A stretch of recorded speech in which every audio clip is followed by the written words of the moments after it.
based on empirical information. Whether it's we've reviewed the last 30 cases, we have looked at the traffic stop data, we've talked to 500 people, whatever that empirical situation is. It's so important that that board gives a very unbiased report back to whoever it is that they're expecting to have that report. Because number one, again, ideally, it gives the citizens the confidence in knowing there are other people that are out there looking at these incidents. Right. Now, it doesn't necessarily mean that the police department is doing something sideways, but what it does do, it adds another layer of accountability. Right. Because again, we all make mistakes. We're all human. And sometimes the board will find that mistakes were made. The board may find that it looks like some intentional things were going wrong. Or the board may find that we thought this was handled very well. But you have to be thick-skinned enough as an agency and as a leader of an agency to accept that information and understand that if you don't want a biased product, then you shouldn't appoint these boards. If what the goal is to get another perspective on this particular situation, that board has to have the autonomy and the authority to do what they need to do. Right. When we first met with, my understanding is that the city's solicitor told those members who were at that board, and this is hearsay because I wasn't there, that we were no longer an independent board and that he would be reviewing our final decisions, and he would review those documents and witnesses that we subpoenaed to our hearings. And so when you talked earlier about the mistrust of the police department by the citizens, it really makes or exacerbates the situation when the city government becomes complicit in that mistrust. Yes.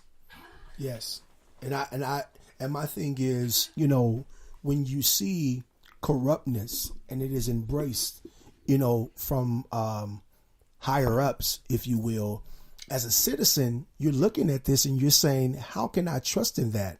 How can I buy into that? So I am not a priority. So I don't believe on this level of law enforcement that I'm going to be served and protected, because if corruption is in higher legislation, they're going to cover up and cover themselves and protect themselves, and I'm left vulnerable. And that's what I see in our community. Even as a clergyman, I'm seeing that. When you say I'm going to call the police, it is a sad day when people say what they going to do. That's a sad day. Sure. Yeah. Sure. Did you have anything else, caller? Okay. I think we ended that call, but that was a very interesting perspective. And I think that, again, it's so important that if you're going to have these types of accountability measures, then it's incumbent to allow them to be accountable. Allow them to do a report, allow them to have access to the available information. And I think everyone has teams of lawyers, so they know about these are certain things that are prohibited by HIPAA or by FERPA or whatever other law that they're dealing with in terms of gathering that particular piece of information. But it's just so important that independent boards, whether it's internal or external, that they're allowed to do their jobs unless they prove that they can't do a job in such a manner. Then you have to have the mechanisms to deal with that. Exactly. So here's my question though: do you feel like it does trickle down and it affects the beat officer? It affects the person who's out there on the street. I mean, that type of interaction or lack of decisions and stuff like that, on a higher level, does it trickle down and affect, the beat officer? Oh, sure it does. The tone of the agency is set from the top. Gotcha. It's set from the chief. The vision of public safety comes from either the city manager, the mayor, the governor, or whoever. Then it filters down to some agencies. Some jurisdictions have a public safety director who filters it down to the police chief, who filters it down to his or her district commanders, and so forth and so on, right on down the line. So if there is a culture that we are going to work with the community, we're going to do, we're going to do the right things for the right reason, then that will come forward. If there is a culture that, okay, this is kind of a smoke and mirrors thing, we're going to say certain things, but we're really going to do what we do. And for example, I think you've heard it from many officers. You learn all these amazing things in the police academy. Then your first night is like, son or girl, forget all that stuff. Here's how we do it. Right. Right. Right. Here's how we do it. So the tone is set from the top, and that will determine how folks are going to interact with their partners. And I keep saying it over and over again. They are partners. You can't have one without the other. It's not going to happen. Yes, sir. It's just not going to happen. So let's go to another quick break. And right after break, we'll take a few more comments, and then we will close out this particular set. So Marvin, if you'll take us out, and we will be right back.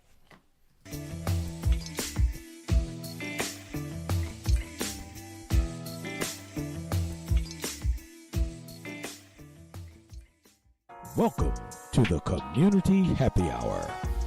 The Columbus Police Department will be hosting a job seminar on Saturday, July 14th at 10 a.m. at 1000 Hague Avenue in Columbus, Ohio. On Wednesday, July 18th, the MBA Admissions Multi-School event will be held at the Sheraton Grand in Los Angeles at 711 South Hope Street from 7 to 9 p.m. This will be your opportunity to talk to admission officers from top business schools from around the country. The City of Orlando will continue their free summer monthly movie events held on the East Lawn between Washington Boulevard and Central Boulevard. On July 27th, they will feature Peter Rabbit. So grab a blanket and come on out and have a great movie night on the lawn. The gentlemen of Alpha Phi Alpha Fraternity Incorporated and the ladies of Zeta Phi Beta Sorority Incorporated will be hosting the Bowling for Babies event in conjunction with the March of Dimes on September 1st, 2018 at the Texas Station Casino in Las Vegas, Nevada. So come on everyone, raise your glass and let's toast our wonderful communities.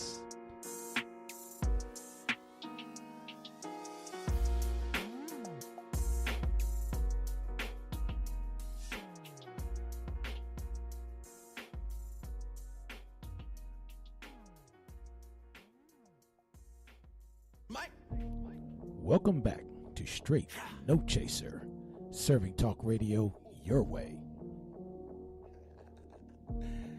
Yeah, run up. Bad boys, what you want, what you want, what you gonna do when Chevy John don't come for you? Okay, welcome back to Straight No Chaser. And tonight's discussion is policing in America. Does everyone feel protected and respected? So Pastor C, I think we left off with you, and so continue with your thoughts, good sir. My thing is, I just want to stress the point that not all policemen are bad, sir. We need police officers, but we also need police officers who have a heart for the people. It is very, very difficult to serve and protect a people who you don't respect and who you don't honor.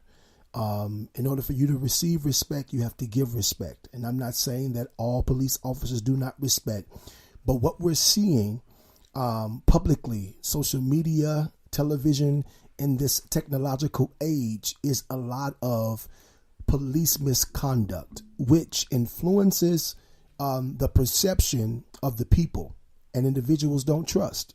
And so the question on the table is, policing in America. Do we feel respected? Do we feel protected? And I'm saying, everybody does not feel protected. Everybody does not feel respected. And as an African American man, and I'm not pulling the race card, however, we do experience a lot of racial injustice, Chief. We see that across the board. There are some corrupt policemen in every ethnicity. It really is. But what's being publicized is different races experiencing horrible, egregious behaviors towards them. And it's usually a minority who's on the receiving end of that. And this is straight no chaser. And we're going to talk about it. And publicly, it is presented as a race issue, sir. And so you have a community who does not buy in because they don't trust, because of their ethnicity. They don't feel that they're going to be served justly, that it's going to be biased. And so I believe in this day and time that we really need some healing with the community and the police force through those who are in charge, the leaders, so that people can buy in again and trust again. And there's going to have to take some transparency, like you said, and the community stepping up and making individuals accountable for what taxpayers pay them to do. When I was growing up in the Midwest, not necessarily on the East Coast, but in the Midwest, we kind of knew our police officers in our community and all. Does that exist anymore? I mean, in our neighborhood, in our area, and I know where you live, Pastor Kerry, because we live in the same city, we don't see it. Where's Officer Friendly? That's right. Remember Officer Friendly? Officer Friendly. That's Where right. is he at? Does he exist anymore? And do we have community policing? At least community policing officers. I don't see them. Only time I see them is when they stop people for tickets or whatever. Well, most agencies have a community policing philosophy. Now, if you hear an agency say we have a community policing program, then they don't know what they're talking about, because community policing is a philosophy. Right. And yes, it is a philosophy. It's not a program. Right. It's not a unit. It's a philosophy. Okay. And what that philosophy in essence says, and very simply, is that we are going to work with the community to solve problems, to maintain the quality of life in our community, in essence. Right. I mean, you'll hear it said 18,000 different ways, but in essence, that's what people are trying to achieve. Right. Officer Friendly does still exist. However,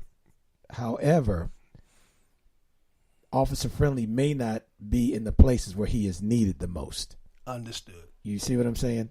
So again, that's why it's so incumbent upon every agency to understand the needs of the community they serve. So, for example, in the Las Vegas area, what you need in Summerlin may not be the same thing you need in North Las Vegas. Absolutely. They may need other things and more of certain things. Absolutely. In Baltimore, what you may need in Roland Park may not be what you need in Park Heights.